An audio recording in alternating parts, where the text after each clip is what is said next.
Hello friends, আসসালামু আলাইকুম। কেমন আছো সবাই? এই তো দেখো চলে আসলাম আরও নতুন একটা ভিডিও নিয়ে। তো এখন আমি রান্না করব লাউ চিংড়ি। তো এই তো তেলের মধ্যে দিয়ে দিলাম পেঁয়াজ মরিচ। এবার এটাকে সুন্দর মতো ভেজে নেব। তো ভাজা হয়ে গেলে এর মধ্যে দিয়ে দেবো লবণ এবং একসাথে বেটে রাখা আদা রসুন জিরে। তো এবার এটাকে সুন্দর মতো নেড়ে চেড়ে কষে নেব। তো এতে দেখো আমার মশলাটা কষানো হয়ে গেছে।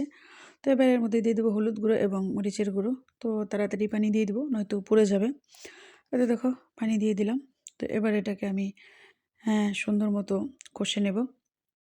যাতে দেখো আমার মশলাটা কষানো হয়ে গেছে। এবার এর মধ্যে দিয়ে দেবো আগে থেকে কেটে ধুয়ে রাখা লাউ। তো এবার লাউটাকে সুন্দর মতো মশলার সাথে মিশিয়ে নেব। এতে দেখো মেশানো হয়ে গেছে।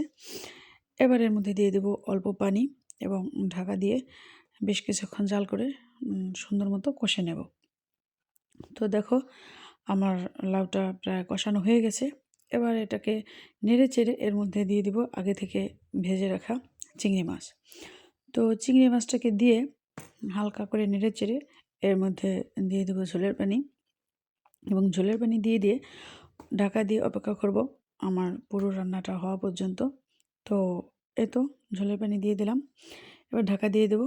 তো এই তো দেখো আমার রান্নাটা প্রায় হয়ে গেছে। এবার ধনিয়া পাতা দিয়ে নামিয়ে নিলে রেডি হয়ে গেল লাউ চিংড়ি। তো আমি তো এভাবে করি। তোমরা কে কীভাবে করো আমাকে কমেন্টে জানিও এবং আমারটা কেমন হয়েছে তাও বলো প্লিজ। টাটা।